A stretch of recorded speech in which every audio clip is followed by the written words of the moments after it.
Hello, everyone. I want to make a sermon this morning, do a sermon. I'm going to be one verse, a very familiar scripture. It's John 3:16. For God so loved the world that he gave his only begotten Son, that whosoever believeth in him should not perish, but have everlasting life. That's one that most of us, even young kids, can quote. But I've told you before, I get up in the morning and I get me a quote, I get me a story, I get me a scripture. So today, my quote, if you have knowledge, let others light their candles in it, or wisdom. So that's my quote. I send this quote to some people. I started off sending it to one or two, and then other people got added as we went along. People wanted to be added. And so that's my quote for today. I've got me a quote. I've got me a story. And my story today is The King and the Feather. And there's a king that all his subjects was down below, and he was up high on a balcony, and he told them the sad news. He said, I need a kidney. And he said, I just wondered if anyone would be willing to give me a kidney.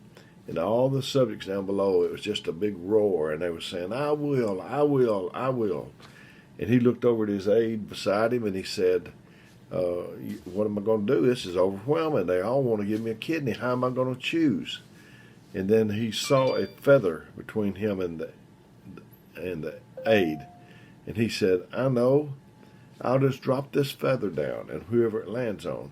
So he told them down there, he says, it's so hard to choose, so I'm just going to drop this feather, and whoever it lands on, that'll be the one. That's the fairest way I know. So he dropped the feather, and it was coming down ever so slowly, and he heard, all he could hear was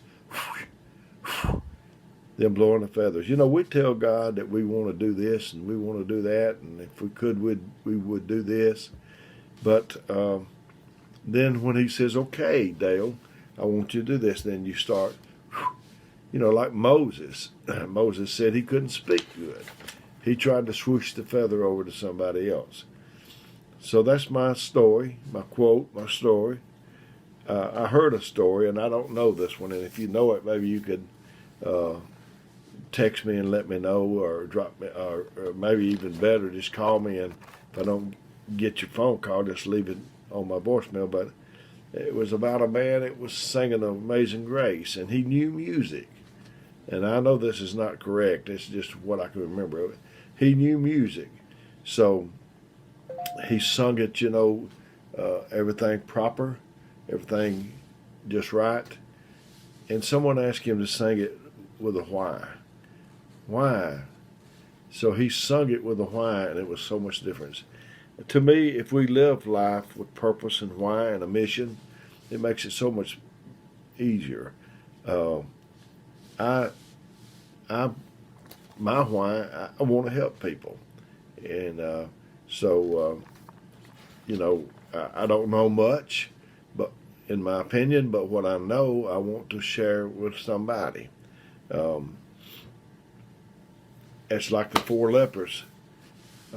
There was a famine in the land, and the 4 lepers was sitting there, and I guess they was having the 4 leper board meeting, and they said, you know, we're going to starve. There's no food around here, and there's nobody going to help a leper. And the other one says, well, if we go, we're going to die.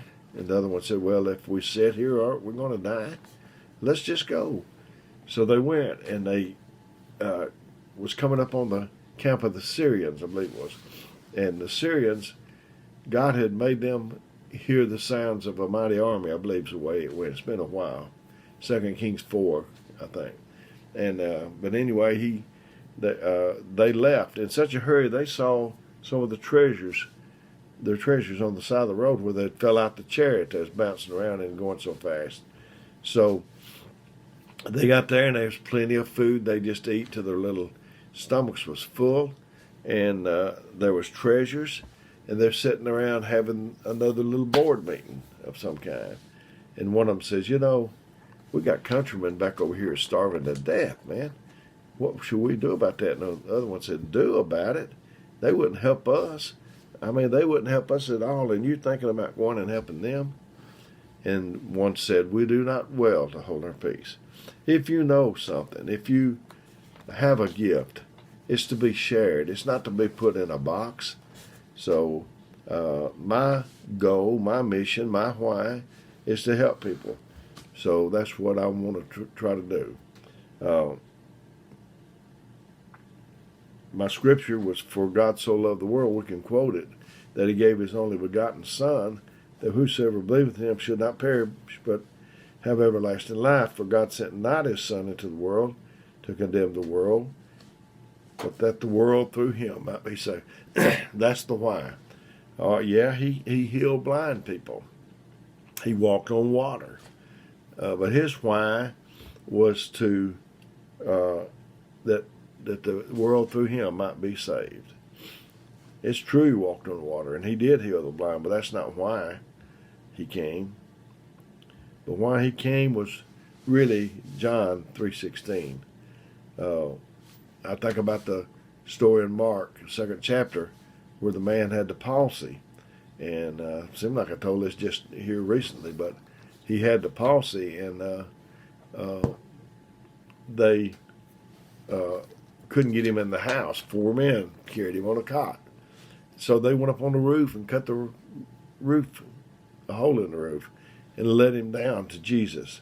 And Jesus said, son, thy sins are forgiven.